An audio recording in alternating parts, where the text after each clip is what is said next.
ओम शांति।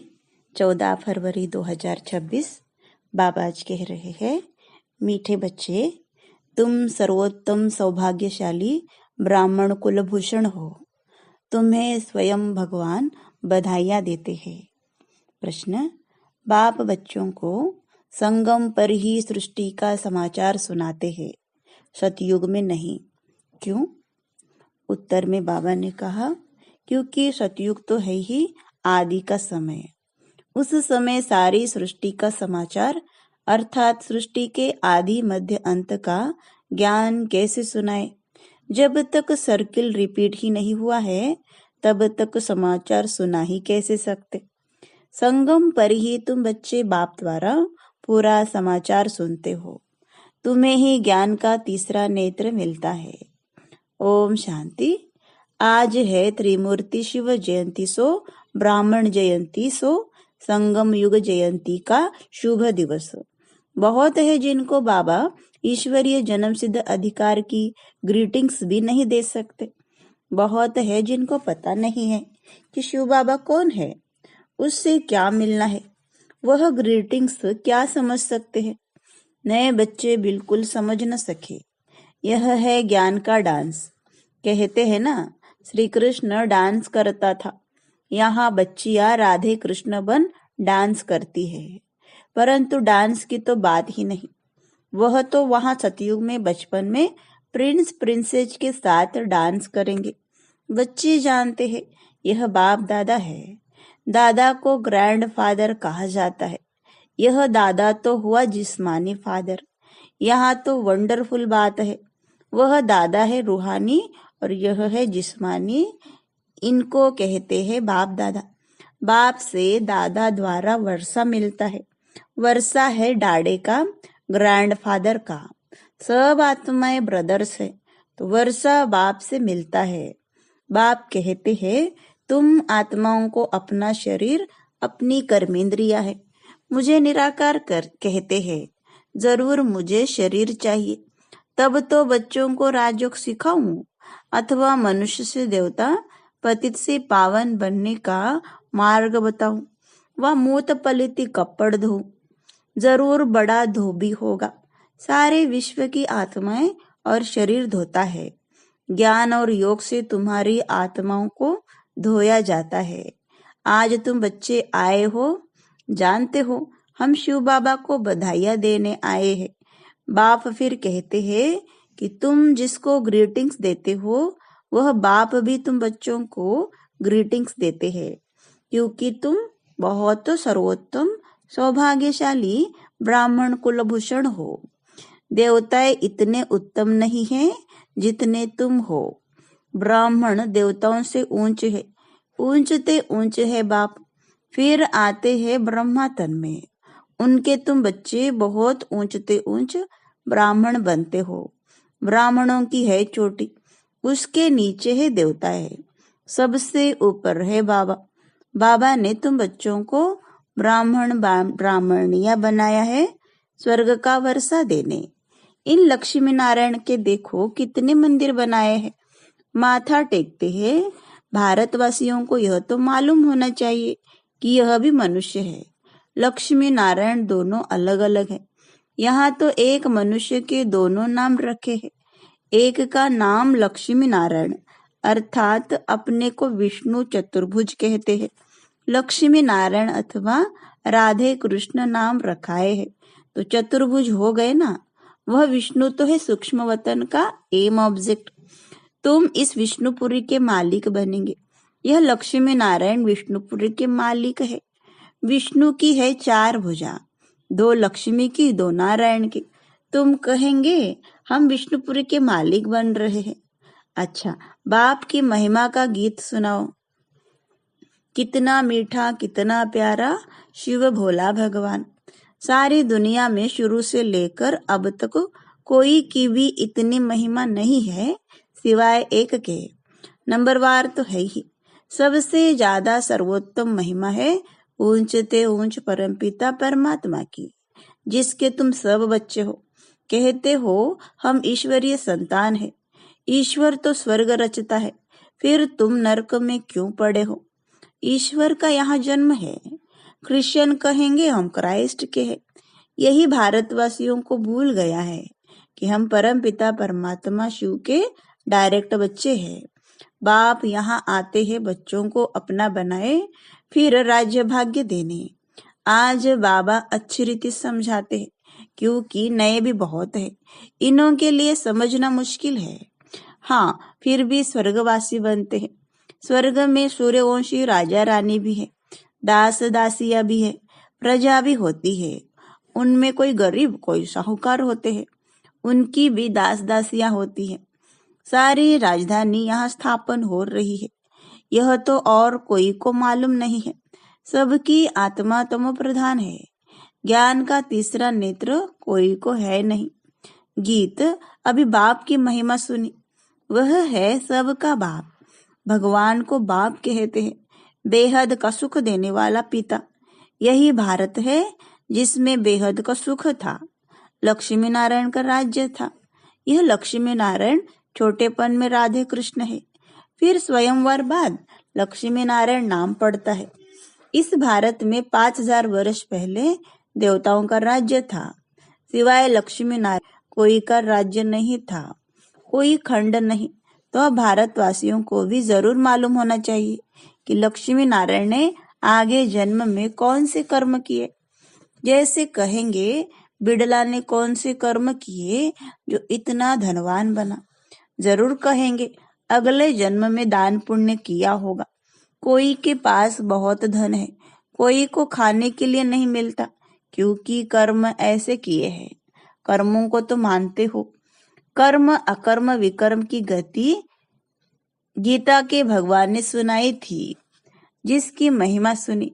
शिव भगवान है एक, मनुष्य को भगवान नहीं कहा जाता है। अब बाप कहाँ आया है समझाते हैं। सामने महाभारत लड़ाई खड़ी है, तो मीठे ते मीठे बाबा समझाते हैं। इनको दुख में सब याद करते हैं, दुख में सिमरण सब करे। शिव बाबा को दुख में सब याद करते हैं, सुख में कोई नहीं करता। स्वर्ग में तो दुख नहीं था, वहां बाप का पाया हुआ वर्षा था। 5000 वर्ष पहले जब शिव बाबा आया तो भारत को स्वर्ग बनाया। अब नरक है, बाप आए हैं स्वर्ग बनाने। दुनिया को तो पता भी नहीं है। कहते हैं हम सब अंधे हैं, अंधों की लाठी आप प्रभु आओ, आकर आंखें प्रदान करो। तुम बच्चों को ज्ञान का तीसरा नेत्र मिला है। जहाँ हम आत्माएं रहती है वह है शांति धाम। बाप भी वहां रहते हैं। तुम आत्माएं और हम रहते हैं। इनकी आत्मा को कहते हैं मैं तुम सब आत्माओं का बाप वहां रहता हूँ। तुम पुनर्जन्म का पार्ट बजाते हो, मैं नहीं बजाता हूँ। तुम विश्व के मालिक बनते हो, मैं नहीं बनता हूँ। तुमको 84 जन्म लेने पड़ते हैं। तुमको समझाया था कि हे बच्चे, तुम अपने जन्मों को नहीं जानते हो। 84 लाख जन्म कहते हैं, यह झूठी बातें हैं। मैं ज्ञान का सागर पतित पावन हूँ। मैं आता तब हूँ जब सब पतित है, तब ही आकर सृष्टि के आदि मध्य अंत का राज समझाए त्रिकालदर्शी बनाता हूँ। बहुत पूछते हैं पहले पहले मनुष्य कैसे रचे, भगवान ने सृष्टि कैसे रची। एक शास्त्र में भी दिखाते हैं। प्रलय हुई, फिर सागर में पीपल के पत्ते पर बच्चा श्री कृष्ण आया। बाप कहते हैं ऐसी कोई बात नहीं, यह बेहद का ड्रामा है। दिन है सतयुग त्रेता, रात है द्वापर कलयुग। बच्चे बाप को बधाइयां देते हैं। बाप कहते हैं तत्त्वम, तुम भी 100% दुर्भाग्यशाली से 100% सौभाग्यशाली बनते हो। तुम भारतवासी वह थे, परंतु तुमको पता नहीं है। बाप आकर बताते हैं तुम अपने जन्मों को नहीं जानते हो, मैं आकर बताता हूँ। तुमने 84 जन्म लिए हैं। बाप तुमको संगम पर सारे सृष्टि का समाचार सुनाते हैं। सतयुग में थोड़े ही सुनाएंगे। जिस समय सृष्टि की आदि मध्य अंत हुई नहीं, तो उसका समाचार कैसे समझाए। मैं आता हूँ अंत में, कल्प के संगम युगे। शास्त्रों में लिखा है युगे युगे। श्री कृष्ण भगवान वाच गीता में लिख दिया है। सब धर्म वाले श्री कृष्ण को भगवान थोड़े ही मानेंगे। भगवान तो निराकार है ना, वह है सब आत्माओं का बाप। बाप से वर्षा मिलता है। तुम सब आत्माएं भाई भाई हो। परमात्मा को सर्वव्यापी कहने से तो फादरहुड हो जाता है। फादर को कभी वर्षा मिलता है क्या? वर्षा बच्चों को मिलता है। तुम आत्माएं सब बच्चे हो। बाप का वर्षा जरूर चाहिए। हद के वर्षे से तुम राजी नहीं होते हो, इसलिए पुकारते हो। तुम्हारी कृपा से सुख घनेरे मिले थे, अब फिर रावण द्वारा दुख मिलने से पुकारने लगे हो। सबकी आत्माएं पुकारती है क्योंकि इनको दुख है, इसलिए याद करती है। बाबा आकर सुख दो। अभी इस ज्ञान से स्वर्ग के मालिक बनते हो। तुम्हारी सदगति होती है, इसलिए गाया जाता है। सर्व का सदगति दाता एक बाप। अभी सब दुर्गति में है, फिर सर्व की सदगति होती है। जब लक्ष्मी नारायण का राज्य था तो तुम स्वर्ग में थे, बाकी सब मुक्ति धाम में थे। अब हम बाप द्वारा राजयोग सीखते हैं। बाप कहते हैं, कल्प के संगम पर मैं तुमको पढ़ाता हूँ, मनुष्य से देवता बनाता हूँ। अभी तुम बच्चों को सारा राज समझाता हूँ। शिवरात्रि कब हुई यह तो मालूम होना चाहिए। क्या हुआ? शिव बाबा कब आया? कुछ नहीं जानते तो पत्थर बुद्धि ठहरे ना। अभी तुम पारस बुद्धि बनते हो। भारत पारसपुरी गोल्डन एज था। लक्ष्मी नारायण को भी भगवान भगवती कहते हैं। उनको वर्षा भगवान ने दिया, फिर दे रहे हैं। तुमको फिर से भगवान भगवती बना रहे हैं। अभी यह तुम्हारा बहुत जन्मों के अंत का जन्म है। बाप कहते हैं, विनाश सामने खड़ा है। इनको कहा जाता है रुद्र ज्ञान यज्ञ। वह सब मटेरियल यज्ञ होते हैं। यह है ज्ञान की बात। इसमें बाप आकर मनुष्य को देवता बनाते हैं। तुम बधाइयां देते हो शिव बाबा के आने की। बाबा फिर कहते हैं, मैं अकेला थोड़े ही आता हूँ, मुझे भी शरीर चाहिए। ब्रह्मा तन में आना पड़े, पहले पहले सूक्ष्म वतन रचना पड़े, इसलिए इनमें प्रवेश किया है। यह तो पतित था, 84 जन्म ले पतित बना है। सब पुकारते थे। अब बाप कहते हैं, मैं फिर से तुम बच्चों को वर्षा देने आया हूँ। बाप ही भारत को स्वर्ग का वर्षा देते हैं। स्वर्ग का रचयिता बाप है, जरूर स्वर्ग की सौगात ही देंगे। अभी तुम स्वर्ग के मालिक बन रहे हो। यह पाठशाला है भविष्य में मनुष्य से 21 जन्मों के लिए देवता बनने की। तुम स्वर्ग के मालिक बन रहे हो। 21 पीढ़ी तुम सुख पाते हो। वहां अकाले मृत्यु होती नहीं। जब शरीर की आयु पूरी होती है तब साक्षात्कार हो जाता है। एक शरीर छोड़ दूसरा लेते हैं। सर्प का भी मिसाल है ना। तुम बच्चे अभी बाप को बधाइयां देते हो, बाप फिर तुमको बधाइयां देते हैं। तुम अभी दुर्भाग्यशाली से सौभाग्यशाली बन रहे हो। पतित मनुष्य से पावन देवता बनते हो। चक्र तो फिरता है, यह तो तुम बच्चों को समझाना है। फिर यह प्रायलोप हो जाता है। सतयुग में ज्ञान की दरकार नहीं रहती।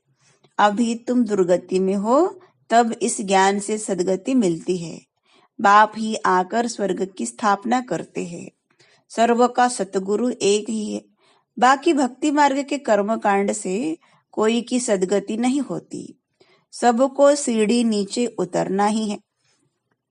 भारत सतोप्रधान था, फिर 84 जन्म लेने पड़े, फिर अब तुमको चढ़ना है। मुक्ति धाम अपने घर जाना है। अब नाटक पूरा होता है। यह पुरानी दुनिया खत्म हो जाएगी। भारत को अविनाशी खंड कहा जाता है। बाप का जन्म स्थान कब खत्म नहीं होता।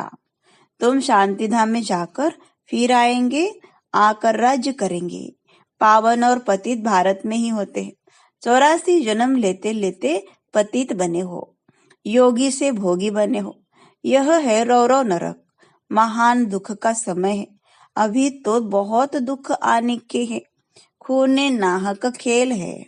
बैठे बैठे बॉम्ब्स गिरेंगे। तुमने क्या गुनाह किया? नाहक सबका विनाश हो जाएगा। विनाश का साक्षात्कार तो बच्चों ने किया है। अब तुम सृष्टि चक्र का ज्ञान जान गए हो। तुम्हारे पास ज्ञान की तलवार ज्ञान खड्ग है। तुम हो ब्रह्मा की मुख वंशावली ब्राह्मण। प्रजापिता भी बाबा है। कल्प पहले भी इसने मुख वंशावली पैदा की थी। बाप कहते हैं, मैं कल्प कल्प आता हूँ, इसमें प्रवेश कर तुमको मुख वंशावली बनाता हूँ। ब्रह्मा के द्वारा स्वर्ग की स्थापना कराता हूँ। स्वर्ग में तो भविष्य में ही जाएंगे। छी दुनिया तो खत्म होनी चाहिए। बेहद का बाप आते ही है नई दुनिया रचने। बाप कहते हैं, मैं तुम बच्चों के लिए हथेली पर बहिश्त ले आया हूँ। तुमको कोई भी तकलीफ नहीं देता हूँ। तुम सब द्रौपदिया हो। अच्छा, मीठे मीठे सिकलते बच्चों प्रति माता पिता बाप दादा का याद प्यार और गुड मॉर्निंग। रूहानी बाप की रूहानी बच्चों को नमस्ते। हम रूहानी बच्चों की रूहानी बाप दादा को याद प्यार गुड मॉर्निंग और नमस्ते। धारणा के लिए मुख्य सार। पहली पॉइंट, देवताओं से भी ऊंच हम सर्वोत्तम ब्राह्मण है। इस रूहानी नशे में रहना है। ज्ञान और योग से आत्मा को स्वच्छ बनाना है। दूसरी पॉइंट, सबको शिव बाबा के अवतरण की बधाइयां देनी है। बाप का परिचय देकर पतित से पावन बनाना है। रावण दुश्मन से मुक्त करना है। वरदान, विस्तार की रंग बिरंगी बातों से किनारा कर मुश्किल को सहज बनाने वाले सहज योगी भव। जब बाप को देखने के बजाय बातों को देखने लग जाते हो तो कई क्वेश्चन उत्पन्न होते हैं और सहज बात भी मुश्किल अनुभव होने लगती है, क्योंकि बातें है वृक्ष और बाप है बीज। जो विस्तार वाले वृक्षों को हाथ में उठाते हैं वह बाप को किनारे कर देते हैं। फिर विस्तार एक जाल बन जाता है जिसमें फंसते जाते हैं। बातों के विस्तार में रंग बिरंगी बातें होती हैं जो अपनी ओर आकर्षित कर लेती है। इसलिए बीज रूप बाप की याद से बिंदी लगाकर उससे किनारा कर लो तो सहज योगी बन जाएंगे। स्लोगन, मैं और मेरेपन की अलाय को समाप्त करना ही रियल गोल्ड बनना है। ओम शांति।